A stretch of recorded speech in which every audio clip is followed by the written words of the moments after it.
حزب الشیطان یہ اکیلا نہیں ہے، ایک تو وہ عزازیل ہے، اس کی طویل ترین عمر اللہ نے دے دی، وہ تو قیامت تک رہے گا۔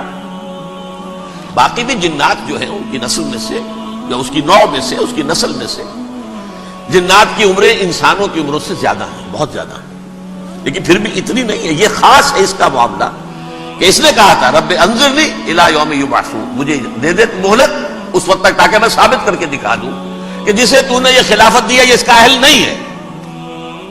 Let me prove this point ولا تجد اکثرہم شاکرین، تو ان کی اکثریت کو شکر گزار نہیں پائے گا۔ وہ ابلیس جو ہے وہ ریکروٹ کرتا ہے اپنے فوجی، اول تو خود جنات میں سے جو اس کے نمبر 1 لشکری ہے۔ قرآن مجید میں اس کا اشارہ دیا گیا ہے انہ یراکم ہو وقبیلہ من حیث لا ترونہم۔ دیکھو لوگو، اے انسانوں، وہ ابلیس لعین عزازیل اور جو اس کی قبیلے کے لوگ ہیں، جنات ہیں، وہ تمہیں وہاں سے دیکھتے ہیں اور تاکتے ہیں اور حملہ کرتے ہیں جہاں سے تم انہیں نہیں دیکھتے۔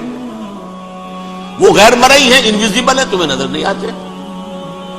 ویزیبل دشمن کا وار تو روک لو گے، انویزیبل کا کیسے روکو گے؟ انہ یراکم ہوا وقبیلہ، اکیلا ہی نہیں ہے وہ تو تمہیں تاکتا ہے، تم پر حملہ کرتا ہے، گھات میں لگ کر جو ہے تمہارے اوپر حملہ کرتا ہے، وہ بھی اور اس کے ساتھ اس کے قبیلے کے لوگ جنات بھی، من حیث لا ترونہم، جہاں سے کہ تم انہیں نہیں دیکھتے۔ لیکن اس کے علاوہ وہ انسانوں میں سے بھی ریکریوٹ، رنگ روٹ، وہ برپا کر وہ جو ہے ان کو اپنے پاس رکھتا ہے فوج کے اندر، جس کی سب سے بڑی مثال کیا ہے؟ سورہ مجادلہ میں اللہ تعالیٰ نے منافق، حالانکہ وہ کون تھے؟ بظاہر حضور کا کلمہ پڑھنے والے، حضور کے پیچھے نماز پڑھنے والے، اسلام کا دعویٰ کرنے والے، ان کو اللہ فرماتا ہے اولئک حزب الشیطان الا ان حزب الشیطان هم الخاسرون، یہ شیطان کی پارٹی کے لوگ ہیں۔ وہاں مقابلے میں آیا ہے اولئک حزب اللہ الا ان حزب اللہ هم المفلحون، یہ دو پارٹیاں ہیں، حزب اللہ اللہ کی پارٹی جو اس کے مخلص بندے ہیں، وہ اللہ کی پارٹی، اور جو شیطان کے مرید بن گئے اس کے ہاتھ پر بیعت کر لی، لہذا وہ اس شیطان کی پارٹی کے لوگ ہیں، چاہے وہ انسان ہو چاہے جن ہو۔ تو انسانوں میں سے بھی اس کے حزب میں، اس کی پارٹی میں اس کے ایجنٹ ہیں اور بہت ہیں، بلکہ بہت سے تو ایسے ہیں کہ جو جنات کے بھی کان کتر دیں، ان کو بھی شیطنت سکھا دیں، پڑھا دیں۔ لیکن اب ایک بات سمجھیے، ایک دنیا میں نسل اور قوم بھی ایسی ہے جو ایک خاص وقت سے بحیثیت مجموعی من حیث القوم ابلیس کی ایجنٹ بن گئی ہے۔ وہ کون ہے؟ وہ یہودی ہے۔ یہ یہودی قوم جو ہے، اس میں ایک تو کچھ یہ کہ ان کی فطرت کے اندر یہ تھا کہ ہم ہیں اصل انسان، باقی انسان جو ہے وہ انسان نما حیوان ہے، ان کی کوئی حیثیت نہیں۔ ہم ہیں اصل انسان، نحن ابناء اللہ واحباؤہ۔ باقی یہ جنٹائلز، یہ گوئمز، غیر یہودی، یہ تو حیوانات ہیں۔ اب جیسے کہ انسانوں کو حق ہے کہ حیوانوں کو ایکسپلائٹ کریں، استعمال کریں، گھوڑے کو آپ ٹانگے میں باندھتے ہیں کہ نہیں؟ اس کی پسینے کی اور محنت کی کمائی ہے جو کھاتا ہے ٹانگا چلانے والا۔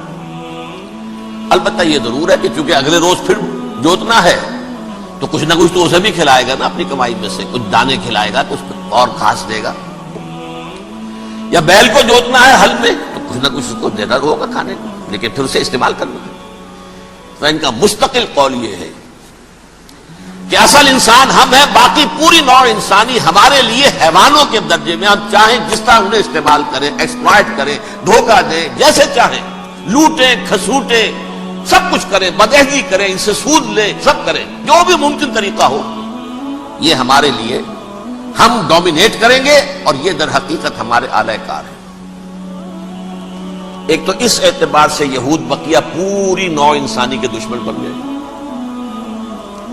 قرآن مجید کی وہ آیت بھی میں نے آپ کو سنائی ہے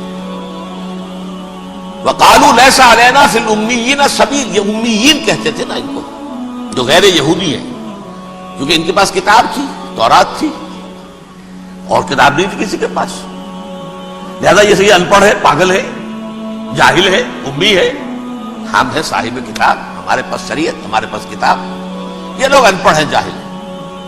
لیس علینا فی الامیین سبیل، ان امیین کو ہم لوٹیں، کھسوٹیں، دھوکہ دیں، فریب سے جو کریں، چوری کریں، ڈاکہ ڈالیں، جیب کے قطرے، جس طرح بھی کریں ہمارے لیے جائز ہے، ہمارے اوپر کوئی گرفت نہیں ہوگی۔ اللہ تعالیٰ ہم سے یہ نہیں پوچھے گا تم نے جھوٹ کیوں بولا تھا اس کے ساتھ، تم نے وعدہ خلافی کیوں کی تھی اس کے ساتھ، تم نے کیوں دھوکہ دیا تھا اس کو، تم نے کیوں اس کا مال جو ہے غبن کر لیا تھا، ہڑپ کر لیا تھا، نہیں، ہم پر پوچھیں گے۔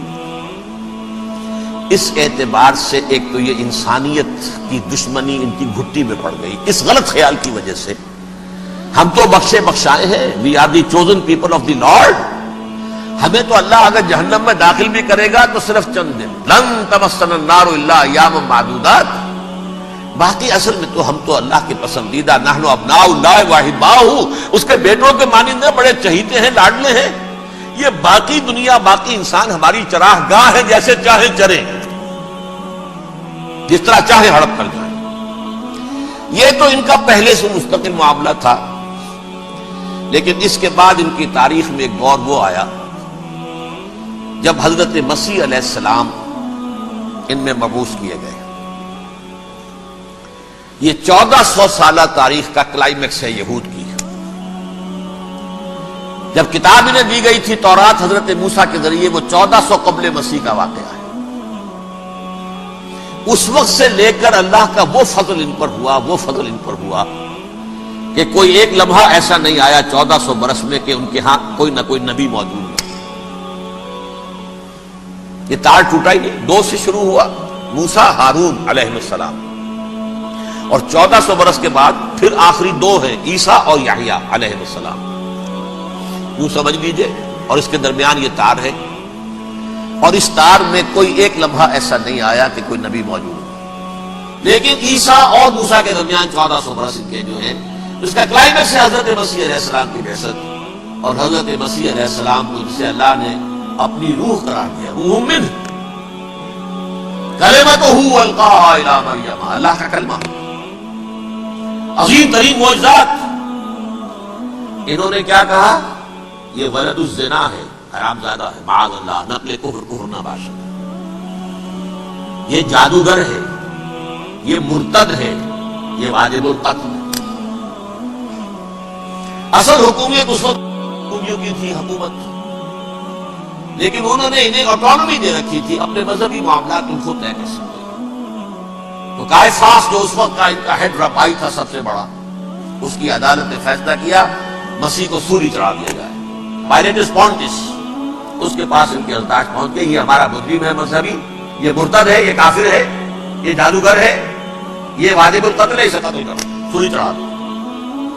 خیر وہ لمبی بات ہو جائے گی، اس نے تو اپنے ہاتھ دھوئے کہ صاحب ہمارے پاس کوئی جرم نہیں ہے اس کے خلاف، تم کہتے تو ٹھیک ہے سولی چڑھا دے دو۔ یہ دوسری بات ہے کہ اللہ نے حضرت مسیح کو اٹھا لیا آسمان پر، ان کی جگہ وہ شخص سولی چڑھا جس نے غداری کر کے گرفتار کروایا تھا، جوڈاس اسکریوٹ، اس کی شکل اللہ نے بدل دی حضرت مسیح کی سی، اور حضرت مسیح کو فرشتے اٹھا کے اوپر لے گئے، وہ زندہ آسمان پر اٹھا لیے گئے۔ اور یہ ساری تفاصیل نہ قرآن میں ہے نہ حدیث میں ہے، یہ انجیل میں ہے، لیکن انجیل کون سی؟ برناباس کی انجیل، gospel of the Lord according to Saint Barnabas. یہ حواریین مسیح میں سے تھے، لیکن عیسائی ان کو تسلیم نہیں کرتے، ان کی بائبل کو صحیح نہیں مانتے، کینونیکل نہیں مانتے۔ 100 انجیلیں تھی، 104 تھی، جن میں سے 4 چنی ہیں انہوں نے، یہ بتی اور جان اور مرقس مارکس، یہ ہے، تو یہ 4 انجیلیں ہیں، انہوں نے تسلیم کی کہ یہ کینونیکلز ہیں، یہ تو ہے حقیقی، باقی جو ہے 100 اس کو وہ تسلیم نہیں کرتے۔